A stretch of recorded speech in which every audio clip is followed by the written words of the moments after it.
Akizungumza na Storm FM, Bi Catherine amesema alipewa mbuzi huyo kama zawadi baada ya kumtibu mgonjwa aishie mkoani Kigoma, ambapo alivyorejea nyumbani kwake alishangaa kuona maumbile ya mnyama huyo.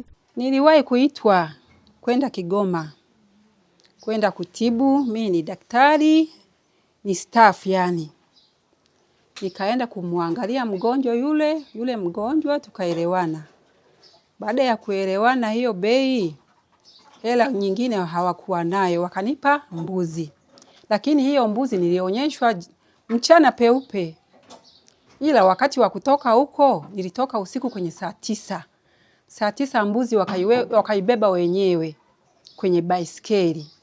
Wakaibeba mpaka pale kwenye gari wakaingiza. Wakati wa kufika hapa nyumbani Nyankumbu, kufika mbuzi akabebwa na bodaboda, sikujua lolote kinachoendelea. Baada ya pale kufikisha hapa nyumbani, watoto wakajaa. Hii mbuzi huyu yukoje, hana mapembe? Hii mbuzi sijui anakojolea wapi? Ndio nikasogea na mimi, kwa kuwa ni mtoto wa kike sikuelewa. Nikasema mbona mbuzi huyu walinipa mbuzi kamili, imekuaje? Nilichompokea mbuzi ni huyo. Ana jinsia mbili. Kwenye dume unampeleka, kwenye jike unampeleka. Maanake ana zile za kiume tayari kabisa. Halafu vile sehemu ya kukojolea, sehemu ya kukojolea ni sehemu ile ya kike wanapotolea mtoto. Kama dume jike, kama mbuzi jike. Ndio ana jinsia mbili. Nikatafuta ushauri kwa watu, wakasema muache tu, eti kuna mbuzi zingine zinaitwa shoga. Wapo waliokuwa nasema kuna mbuzi zingine zinaitwa shoga, liache tu, wakati mwingine yanazaliaga wapi? Nilijaribu kumpigia ile simu ya kule Kigoma, haikupatikana. Ikabidi nimpigie yule binti. Binti akasemaje, hebu ngoja niwapigie. Kuwapigia eti wamesema hivi, kumbe ilizaliwa hivyo. Una wakati wanakupa hapo walijua umeiona. Nikawaambia mbona niliona kabisa, walisema hivi. Hii mbuzi ilikuwa na mtoto lakini mtoto amekufa. Ilikuwa jike. Nashangaa sasa hivi tena limekuwa na jinsia mbili. Balozi wa eneo hilo Damian Mosha amethibitisha juu ya tukio hilo, akieleza jinsi alivyoachiwa mbuzi huyo. Akasema mbuzi huyo alienda kupewa zawadi, alienda kufanya matibabu Kigoma. Alivyofika kule akamtibu yule mbuzi, akamtibu mtu, alivyomtibu yule mtu, katika zawadi ya kumpatia kama malipo akampatia mbuzi yule. Na kwa mujibu wa maelezo yule mbuzi sasa alikuwa ni ana mtoto alizaa. Na alikuwa yuko vizuri, lakini alipokuja kufika huku, maana yule mbuzi alimpewa usiku kwa mujibu wa maelezo yake.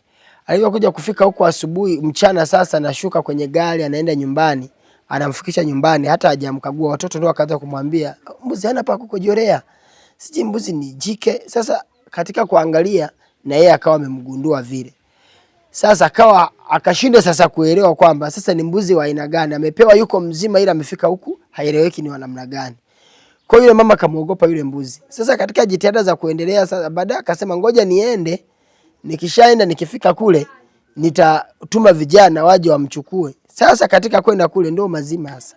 Kumpigia tu simu, mama mbona hujui mbuzi wako?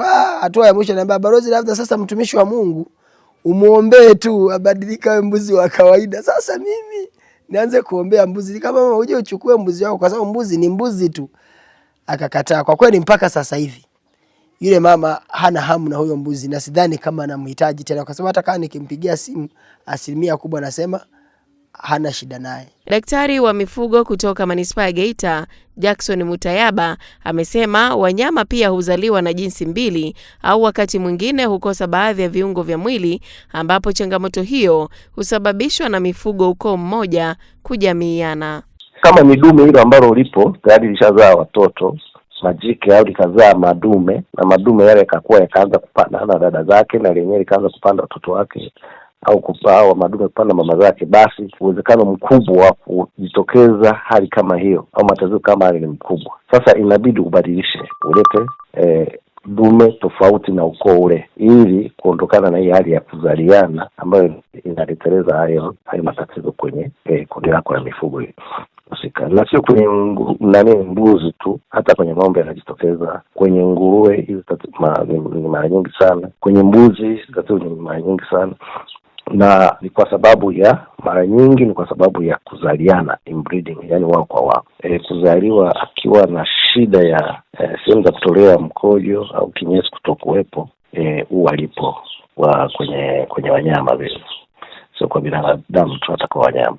Tunaita kwa kitaalamu congenital anomaly. Congenital anomalies ni matatizo ambayo kiumbe kinapokuwa kinaandaliwa kinakuwa kule mwilini, kunakuwepo na mtafaruku wa mifumo ambayo inaleteleza kila kiumbe kutenganishwa kwa majukumu mbalimbali. Mimi ni Esther Mabula.